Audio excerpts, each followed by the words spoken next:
Hello students, we will talk about multi-stage vapor compression refrigeration system in this lecture. Previously in the class, we have discussed single stage vapor compression refrigeration system. Now in a single stage vapor compression refrigeration system, we have only one compressor, one evaporator, one condenser and one expansion valve. Whereas in case of multi-evaporator, multi-stage compression refrigeration system, we can have either number of compressors or the number of evaporators. Okay, now in this lecture we will talk about two-stage compression system with water intercooling. Now two-stage compression system means we have two compressors. As you can see in the diagram, we have low pressure compressor and high pressure compressor. Okay, now the question comes, why we are employing here the two compressors? Okay, now this need arises when we have a large value of the temperature lift between the condenser and the evaporator temperature. Okay, as you can see here, when we have a large temperature lift, or you can also say when we have large value of pressure ratio between the condenser pressure PC and the evaporator pressure PE, then we employ the multi-stage kind of a compression system. Okay, now the schematic. Here what we will discuss is two-stage vapor compression refrigeration system with water intercooling. Remember, this is only a first configuration of a multi-stage compression refrigeration system. We have other kinds of the intercooling systems also, which we will discuss in the next lectures. Okay, so today we will talk about two-stage compression system with water intercooling. Okay, water intercooling means we are employing water as a cooling media to remove the degree of superheat when the refrigerant vapor comes out of the compressor.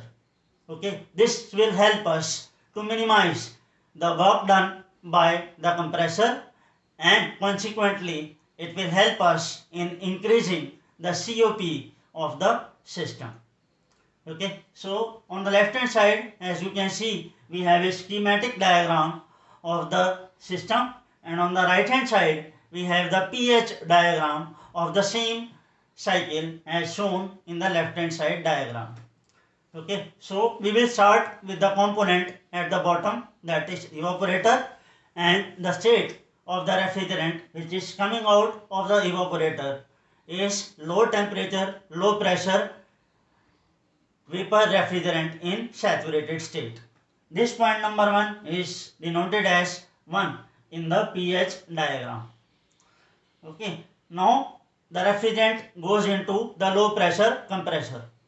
Here the process called isentropic compression takes place inside this compressor, and on a pH diagram this can be represented by a line 1 2 on the pH diagram, and you can directly note the value of enthalpies at these 2 points to calculate the value of the work done by the low pressure compressor. After that, from the low pressure compressor, the vapor refrigerant goes into the water intercooler. Okay, in this water intercooler, cooling water from outside is supplied, and this water intercooler takes away the heat of the vapor refrigerant. So as you can see here on a pH diagram, this process from 2 to 3 can be represented by a horizontal line 2 to 3, as you can see here in the pH diagram.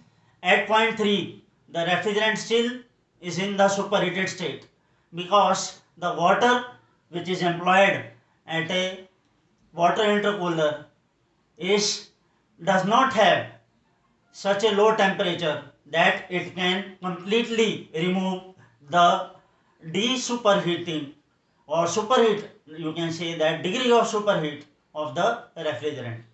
So as a result of this, the point 3 is not on the saturated vapor line, but a few degrees away from the saturated liquid line.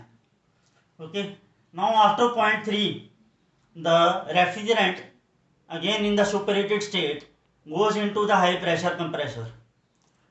Okay. Here again the isentropic compression takes place, and as you can see here in the pH diagram, the same process can be represented as 3 to 4 line. Okay. Now the 1 to 2 line is having a higher slope, whereas 3 to 4 is having a lesser slope.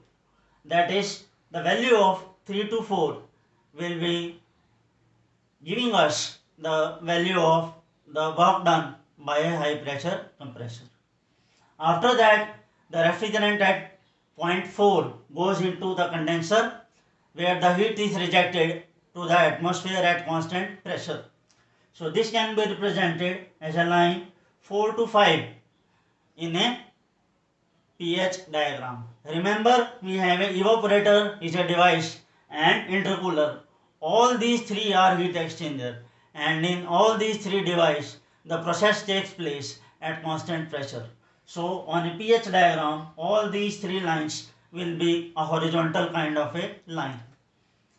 Okay. After that, from the condenser, the refrigerant comes out in the form of saturated liquid state, and then it enters into the expansion valve in the liquid form. Here the throttling of the liquid refrigerant takes place, and the refrigerant goes under constant enthalpy process. And in a pH diagram, you know that this throttling process can be represented as a vertical line 5 to 6 on a pH diagram. Okay, and then again the refrigerant, which is now in the liquid plus vapor condition, enters into the evaporator.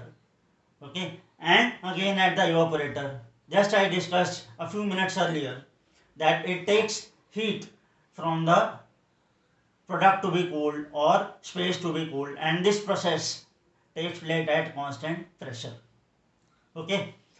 Now the problems comes, or the derivation comes. Calculate the value or derive an expression for the value of COP of such kind of a system. And COP, you know that this is equal to the refrigerating effect divided by the total work done by the compressor. Okay. So in this problem, generally the value of the total refrigerating effect, that is Q dot E, in terms of tonnage rating or in terms of kilowatt, will be given to you in the numerical problem. Okay. With the help of this and the values of H1 and H6, you can calculate the value of m dot r, that is mass flow rate of refrigerant. And mass flow rate of refrigerant is equal to total refrigerating effect divided by specific refrigerating effect. And specific refrigerating effect from the pH diagram, as you can see, is equal to H1 minus H6.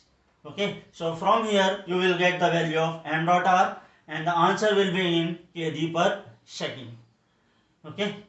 Now we are now left with calculate the total work done by compressor, and this total work done by compressor will be equal to work done by low pressure compressor plus work done by high pressure compressor. Now work done by low pressure compressor is equal to m dot r into H2 minus H1. As you can see, we can directly note the value of H2, H1 from the pH chart, and m dot r we have just calculated in the previous step. Okay, and the answer will be coming in the kilojoule per second or in kilowatt. Similarly, you can calculate the value of high pressure compressor with the help of formula m dot r into H4 minus H3. As you can see here, H4 minus H3 gives us the work done by the compressor in kilojoule per kg. And when you multiply this with m dot r, we get the value in kilowatt. Okay, so the COP of a two-stage refrigeration system, this one, TS means two-stage, this will be equal to Q dot E by W dot total. and this Q dot T and W dot total you have just calculated as above. Okay. Now sometimes the question come to compare this COP with a two-stage refrigeration system. Now in that case what you have to do? You have to extend this line 1 to 2. You have to extend this line, and when this line at constant pressure, okay, PC, this will extend and the line 1 2 will extend. Where they meet will give you a point, and this point you have to note the value of enthalpy, and with the help of this enthalpy and enthalpy at point number 1 you can obtain the value of work done by a single stage compressor. Okay, and refrigerating effect will remain same as you can see here, H1 minus H6 multiplied by m dot R. Okay, so this is how you can calculate the COP of a single stage, and COP of a two stage you have just calculated, and then you can compare the COP obtained through two different kinds of the system. And when you are calculating the percentage change, remember you have to compare with the one that we are comparing it with. What I mean to say here is that we are comparing two stage with single stage. So you have to calculate percentage with the help of expression. Percentage change in COP is equal to COP of a two stage minus COP of a single stage divided by COP of a single stage multiplied by 100, because we are keeping our reference as a single stage refrigeration system. Okay students, hope this system will be clear to all of you. Next system with flash intercooling we will discuss in the next lecture. Thank you.